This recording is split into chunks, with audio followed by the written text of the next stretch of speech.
Au cœur vibrant de Lagos, une ville d'ambition et de rêve, s'élevait l'empire d'Odogu.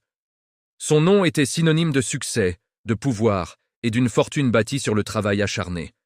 Odogu, un homme d'affaires redoutable, était aussi un philanthrope respecté.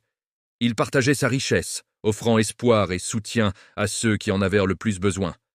Mais derrière cette façade de générosité, un désir profond et inassouvi le tourmentait. Dans l'intimité de son somptueux manoir, Odogu cherchait une autre forme de richesse. Il priait, nuit après nuit, pour la bénédiction d'un héritier, un enfant pour perpétuer son nom, un fils ou une fille pour couronner son empire et assurer son avenir. Son mariage avec la belle Amanda avait été un événement grandiose, célébré par tous. Leur amour semblait parfait, une union de pouvoir et de grâce. Pourtant, sous le vernis de la perfection, Amanda portait un lourd secret. Un passé douloureux, une vérité qu'elle ne pouvait révéler à Odogu. Le poids de ce secret menaçait de consumer leur bonheur. Le couple se rendit chez le docteur Eze, cherchant des réponses à leur quête d'un enfant. Mais Amanda avait déjà orchestré une rencontre secrète. Le docteur, corrompu, prononça un mensonge qui allait changer leur destin. La nuit, Amanda était tourmentée par son acte, mais une idée sombre germait. Au petit déjeuner, elle annonça la nouvelle, un faux test à l'appui. La joie d'Odog était immense, son rêve d'héritier enfin à portée de main. Au bureau, Odogu rayonnait, sa nouvelle paternité le rendant invincible. L'arrivée de Shidra, la sœur d'Odogu, vint perturber la fausse harmonie. Shidra, discrète et serviable, observait Amanda avec une intelligence silencieuse. Amanda, jalouse et menacée, cherchait le conflit. Une nuit, la jalousie d'Amanda atteignit son paroxysme. Elle versa l'eau, déclenchant une dispute violente. Amanda gifla Shidra, qui, par réflexe, la repoussa légèrement. C'était le signal. Amanda se jeta au sol, écrasant un sachet de faux sang. Odogu, alerté par le bruit, entra, paniqué par le chaos. Amanda l'accusa en pleurs, et Odogu, aveuglé par la fureur, expulsa Shidra. Shidra s'en alla, seul, sous la pluie, le cœur brisé. Odogu resta, brisé par une perte qui n'avait jamais existé, prisonnier du mensonge. Dans l'ombre d'une chambre luxueuse, Odogu tenait la main d'Amanda. Son visage pâle, marqué par un chagrin fin, dissimulait une manipulation subtile. La culpabilité rongeait Odog. Chaque soupir d'Amanda était un reproche silencieux, une chaîne invisible le liant à son mensonge. Étouffé par cette atmosphère pesante, Odogu s'échappa. Le silence de la maison était plus assourdissant que n'importe quel cri. Sous la lune froide, ses mains serraient le volant. Chaque kilomètre le séparait un peu plus de cette prison dorée. Le bar de Beverly, un refuge éphémère. Les notes de jazz et les lumières ambrées promettaient un oubli, même temporaire. Au comptoir, il commanda 1, puis 2, puis 3 whisky. Chaque gorgée tentait de noyer son tourment intérieur. De l'autre côté de la pièce, Olu l'observait. Son regard, empreint de compassion, percevait la douleur derrière le masque. Elle s'approcha, une présence douce dans le tumulte. Leurs regards se croisèrent, une connexion inattendue s'établissant dans le brouillard de l'alcool. Ils discutèrent longuement, les mots s'envolant comme des confidences. Olu écoutait, offrant une oreille attentive et un réconfort sincère. La nuit avançait, l'alcool brouillait les frontières. Odogu titubait, et Olu, sans hésitation, le soutint, guidant ses pas incertains. Le réveil fut brutal, désorienté. Dans l'appartement modeste d'Olu, la réalité le frappa. Il avait franchi la ligne interdite. Un sentiment de honte et de regret l'envahit. Le poids de ses actes pesait lourdement sur son âme, une nouvelle culpabilité. Le retour à la maison fut tendu. Amanda l'attendait, les bras croisés, son regard perçant de suspicion. Un silence lourd. Il mentit, les yeux fuyants, incapable de soutenir son regard. Le tissu de mensonges s'épaississait, l'enfermant davantage. Au travail, son esprit était ailleurs. Des visions d'enfants, riant et jouant, hantaient ses pensées, une étrange prémonition. Ces images d'innocence le poursuivaient, des visages souriants dans les parcs, des silhouettes joyeuses dans les rues animées. Sa visite rituelle à l'orphelinat, un acte de charité devenu une quête de sens. Il distribuait des dons, cherchant la paix. Une petite fille s'approcha, son regard profond. Elle pria pour lui, ses mots résonnant étrangement. les pleurs des bébés dans sa maison. Au marché local, l'agitation habituelle. Soudain, une jeune mendiante le fixa, ses yeux perçants, son message clair. « Tu vas être père !» annonça-t-elle, avant de disparaître dans la foule, laissant Odogu stupéfait, le cœur battant. Le téléphone sonna, brisant le silence de ses pensées. C'était Olu, sa voix douce, porteuse d'une nouvelle inattendue.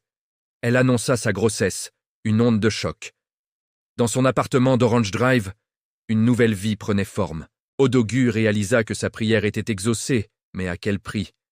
Une vérité qui pourrait tout détruire, un dilemme déchirant. Puis, la question d'Olu, simple et profonde. « Veux-tu m'épouser ?» Le destin frappait à sa porte, exigeant un choix, le poids de la trahison, la promesse d'une nouvelle vie. Odog se tenait au carrefour de son existence, l'avenir incertain. Son regard se perdait dans l'horizon, cherchant une réponse, une direction. Le chemin de la vérité était semé d'embûches. Le drame de sa vie se jouait, une histoire de trahison, de culpabilité et de destin. Quel choix ferait-il? La morale de son récit, une exploration des conséquences des mensonges et de l'infidélité. Un drame africain moderne, une histoire captivante pour les amateurs de récits complexes, où chaque décision façonne un destin inéluctable. Odogu ne dormit pas cette nuit-là. Les mots d'Olu tournaient dans sa tête comme un manège infernal. « Tu dois m'épouser ». Il aimait Amanda, ou du moins le croyait-il, mais il voulait aussi cet enfant plus que tout. Il avait prié pour ce moment. Maintenant, le ciel avait répondu, mais d'une manière qu'il n'avait jamais imaginée. Tordue, compliquée. Après des jours de réflexion tourmentée et de rencontres secrètes avec Olu, Odogu prit une décision qui allait changer sa vie. Il épousa Olu discrètement, dans une petite mairie loin de Lagos, sans célébration, seulement quelques témoins payés. Pas de robe blanche, pas de fleurs, juste des signatures. Il se promit « Je prendrai soin d'elle, je protégerai mon enfant ». Pour leur confort, Odogu loua une maison confortable. Il engagea une femme de ménage, s'assurant qu'Olu ne manquait de rien. Chaque fois qu'il lui rendait visite, en cachette, il posait la main sur son ventre arrondi, avec émerveillement. Parfois, il ne pouvait toujours pas y croire, touchant la peau tendue comme pour confirmer la réalité. Les mois passèrent rapidement. Olu grossissait, rayonnante, tandis qu'Odogu jonglait entre sa vie officielle et cette existence parallèle. À la maison, il feignait la normalité. Puis, son téléphone sonna. « Monsieur, » dit la femme de ménage, « Madame est en travail. » Odog ne se souvint même pas comment il était arrivé à l'hôpital. Il conduisit à toute vitesse, ignorant les feux rouges, priant à voix basse. « Dieu, s'il te plaît, qu'il soit sain et sauf !» À l'hôpital, il fit les 100 pas dans la salle d'attente. Chaque minute semblant durer 1 heure. La sueur couvrait son front, ses mains refusèrent de rester immobiles. Enfin, la porte s'ouvrit. Une infirmière sortit en souriant. « Félicitations, monsieur », dit-elle chaleureusement. Odogu retint son souffle, le cœur en suspens. « Votre femme a accouché sans problème. Elle a eu des triplés. » Odogu la regarda incrédule. « Des triplés » murmura-t-il, la voix brisée. « Oui » confirma-t-elle. « 2 garçons et 1 fille. » Ses jambes faiblirent et les larmes lui montèrent aux yeux. 3 enfants d'un coup. Il se couvrit la bouche et se mit à pleurer. Des sanglots profonds et libérateurs. Pour la première fois depuis des années, Odogu se sentait complet, comme si un vide immense avait été comblé. Quand il entra dans la chambre, l'air embaumant le désinfectant et la vie nouvelle, son cœur fondit. Les bébés étaient minuscules, paisibles, parfaits, enveloppés dans des couvertures bleues et roses. Il toucha leurs petits doigts avec précaution, émerveillé par leur fragilité. Mais enfants. Mais Odog voulait une certitude absolue. Il demanda immédiatement un test ADN, non parce qu'il ne faisait pas confiance à Olu, mais parce que la tranquillité d'esprit était primordiale. Quand les résultats arrivèrent, scellés dans une enveloppe blanche, ils étaient clairs. Les enfants étaient bien les siens. Aucune contestation. Odogu éclata de rire, leva les mains vers le ciel. « Merci, Seigneur. » Pourtant, derrière cette joie explosive, se dressait une montagne nommée Amanda.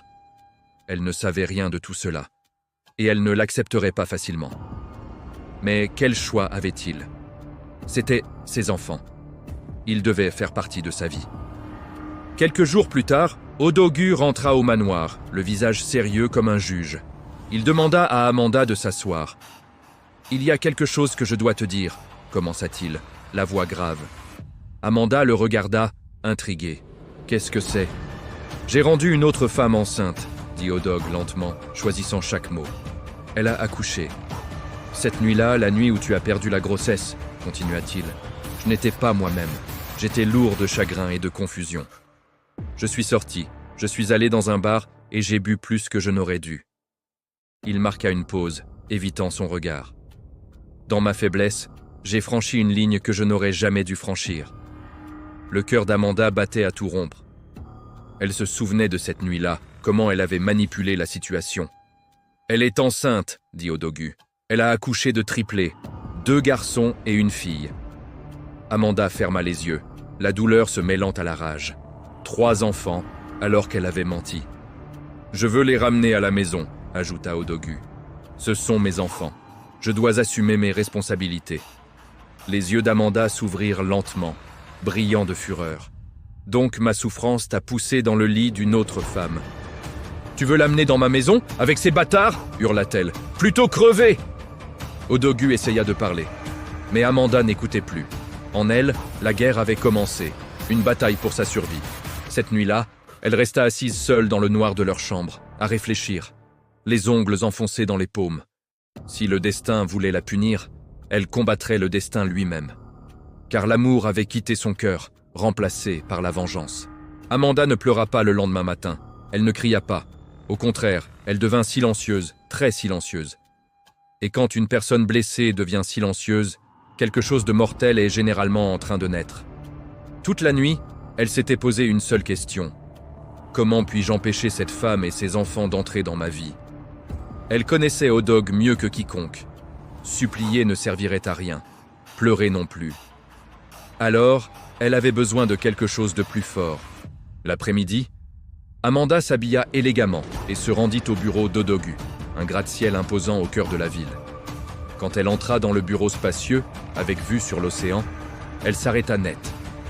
Quelqu'un d'autre était là, Laura, la secrétaire fidèle d'Odog. Et elle n'était pas seule.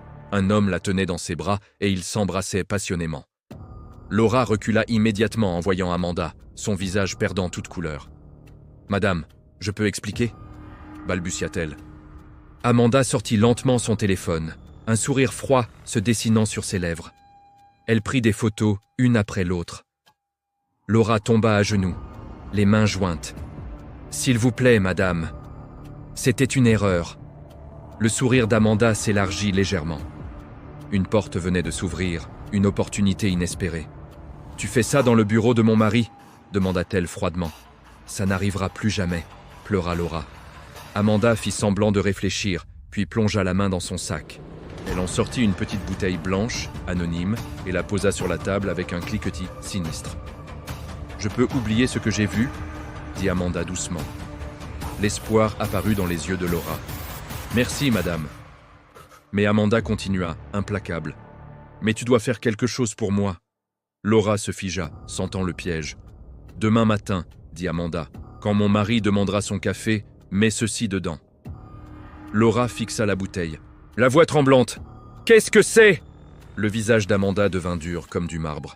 « Tu n'as pas besoin de le savoir. »« Fais-le, c'est tout. » Laura trembla de tout son corps. « Madame, je ne peux pas. » Amanda leva son téléphone, les photos brillant sur l'écran. « Fais-le, » répéta Amanda les yeux froids, « et appelle-moi quand ce sera fait. » Amanda quitta le bureau en se sentant puissante. Si Odogu voulait détruire son monde, elle mettrait fin au sien. À l'intérieur du bureau, Laura resta par terre, son corps tremblant. « Qu'est-ce que je viens de faire ?» murmura-t-elle. Regardant la petite bouteille blanche dans sa main, Amanda avait refusé d'expliquer ce qu'elle contenait. Mais quoi que ce soit, ce ne pouvait être bon. Laura se sentait piégée comme un animal dans une cage. Si elle refusait, Amanda publierait les photos. Si elle obéissait, quelque chose de terrible pourrait arriver. Dans les 2 cas, elle était en danger. Cette nuit-là, Laura ne put pas dormir, fixant la bouteille sur sa table de nuit. Son cœur battait fort dans sa poitrine. Un rythme funèbre. Le matin arrivait, et avec lui, un choix qu'elle pourrait regretter à jamais. Dans l'aube naissante, Laura portait le poids d'une culpabilité écrasante. Ses nuits étaient hantées par des cauchemars sans fin. Une petite bouteille, innocente en apparence, contenait un secret sombre. Son ombre s'allongeait, menaçante. Sur son téléphone, les images d'Amanda rappelèrent le pacte. Un chantage impitoyable, une décision irréversible. O'Dog, le milliardaire, entrait dans son bureau somptueux. Son sourire chaleureux masquait le danger imminent. Dans la cuisine, les mains de Laura tremblaient. Chaque geste était un combat contre sa conscience tourmentée. Le liquide incolore s'écoulait dans le café fumant. Un murmure de pardon s'échappait de ses lèvres. Elle lui tendit le plateau. Leurs regards se croisèrent, un instant d'horreur pour Laura. Dans le couloir, Laura appelait Amanda. La confirmation du crime. Un fardeau insoutenable. O'Dogu allait boire, mais son téléphone sonna. Un appel urgent, un destin suspendu. Il se leva brusquement, la tasse à la main. Passant devant Laura, il ignorait le piège. Dans le parking, une jeune fille sans abri surgit. D'un geste vif, elle arracha la tasse. O'Dogu, furieux, la poursuivait. Une course inattendue à travers les voitures de luxe. La jeune fille s'arrêta net. Au bord d'un terrain vague, elle l'attendait. Avec une sérénité déconcertante, elle versa le café. Le sable l'absorba instantanément. O'Dogu, essoufflé, la confronta. Son regard prophétique le transperça. Sa voix résonna. « Ce café devait mettre fin à ta vie. » La vérité glaça O'Dogu. Un frisson le parcourut. Des curieux s'approchaient, attirés par la scène étrange. Laura, cachée, observait. Les larmes coulaient, accablée par la culpabilité et le soulagement. O'Dog fixait la tache humide, réalisant l'étroitesse de son salut. La mort l'avait frôlé. Face à la jeune prophétesse, la vérité émergeait. Un miracle inattendu avait déjoué la trahison. Dans les ruelles sombres de Lagos, un drame se noue, révélant les profondeurs de la trahison et du mensonge. Le destin de Laura, une jeune femme vulnérable, est scellé par une bouteille, preuve silencieuse d'un crime. Les inspecteurs en civil l'emmènent, ses larmes trahissant une peur profonde et une injustice criante. Son visage est marqué par le désespoir, tandis que les ombres s'allongent sur la ville. L'arrestation de Laura n'est que le prélude à une vérité bien plus sombre, prête à éclater. Pendant ce temps, dans un bureau luxueux, O'Dogu prépare un autre adieu, celui à Grace. Il lui offre de quoi reconstruire sa vie, un geste de gratitude pour sa loyauté inébranlable. Grace, humble et sage, accepte, mais non sans un dernier avertissement, un pressentiment. Elle murmure des mots sur Amanda, une ombre planant sur la confiance d'Odogu. Un conseil précieux, un dernier adieu avant de disparaître, laissant Odogu face à ses doutes. Le soleil se couche sur Lagos, peignant le ciel de teintes oranges et violettes, annonçant la fin d'une ère. Odogu retourne à son manoir, un lieu de luxe qui cache désormais une vérité amère. À l'intérieur, Amanda l'attend, un verre de vin à la main, son élégance dissimulant ses intentions. Le silence est lourd, chargé d'une tension palpable, prélude à la confrontation inévitable. Il s'assied face à elle, le cœur lourd, prêt à dévoiler les mensonges qui ont empoisonné leur vie. Le dialogue commence calmement, mais chaque mot est une étincelle, allumant le feu de la vérité. Le visage d'Odogu, déterminé, contraste avec l'impassibilité d'Amanda, une façade qui vacille. Puis, la révélation. Le café, analysé, contenait du cyanure. Le masque d'Amanda se brise. Le choc est visible, une fissure dans son armure de froideur. La vérité est insoutenable. Odogu poursuit, chaque mot un coup de marteau, brisant les fondations de leur union. Le silence est rompu par la voix d'Amanda, enregistrée, preuve irréfutable de sa culpabilité. Le son de sa propre voix la trahit, un écho glaçant de ses machinations. Le verre de vin tremble dans sa main, un signe de sa panique grandissante, de son monde qui s'écroule. Du déni à la colère, Amanda se lève brusquement, son élégance se transformant en fureur. La dispute éclate, les mots fusent, révélant une fausse grossesse, une fausse couche. Chaque mensonge est démasqué, chaque trahison mise à nu, l'empire de tromperie s'effondre. Au loin, un son se fait entendre, faible d'abord, puis de plus en plus fort, les sirènes de la police. Le son se rapproche, une symphonie de justice imminente, brisant le silence du manoir. Amanda, enfin, montre de la peur dans son regard, la réalité de sa chute la rattrape. Les policiers entrent, leur présence imposante scelle le destin d'Amanda. Elle est menottée, ses mains luxueuses entravées, symbole de sa liberté perdue. Un dernier regard vers Odogu, une menace prophétique, un dernier acte de défi. Elle est emmenée, son ombre s'éloigne, laissant Odogu seul dans le silence. Le vaste salon sombre, témoin de tant de mensonges, retrouve sa quiétude, mais le poids du passé demeure. La justice a triomphé, mais le cœur d'Odogu porte les cicatrices d'une trahison profonde. L'empire de mensonges s'est effondré, laissant place à une nouvelle aube, incertaine mais libre. 6 mois plus tard. Odogu avait vendu le manoir, trop de souvenirs toxiques. Il vivait maintenant dans une grande villa plus simple, avec jardin, piscine et beaucoup de bruit. Le bruit joyeux de 3 bébés qui grandissaient. Les triplés, Emmanuel, Samuel et Grace, avaient maintenant 8 mois. Ils rampaient de partout, riaient, pleuraient, faisaient leurs dents. Olu était devenue sa femme officielle. Pas de grand mariage, mais une cérémonie intime, avec Shidra comme témoin. Shidra avait pardonné. Elle était revenue, avait rencontré les enfants, et était restée pour aider. La famille se reconstruisait, lentement, mais solidement. Grace, la jeune fille sans abri, travaillait maintenant dans une ONG que Odog avait financée. Elle aidait les enfants des rues, leur donnait à manger, leur apprenait à lire. Elle passait souvent à la maison. Les triplés l'appelaient « Tante Grace » et lui tendèrent les bras dès qu'ils la voyaient. Un soir, Odog était assis sur la terrasse, les 3 bébés endormis dans leur lit à l'intérieur. Olu vint s'asseoir près de lui, posa sa tête sur son épaule. « Tu penses à elle » demanda-t-elle doucement. « À Amanda ? Parfois, pas avec colère, avec tristesse. Elle a tout perdu à cause de sa peur. » Olu lui prit la main. « Et toi, tu as tout gagné. » Odogu sourit, regardant les étoiles. « Oui, j'ai gagné 3 fois. » Il se leva, alla dans la chambre des enfants. Il les regarda dormir, leur petite poitrine se soulevant doucement. Il posa une main sur chacun d'eux. « Merci, Seigneur, » murmura-t-il. « Tu as entendu mes prières. » Dehors, Grace passa devant la maison.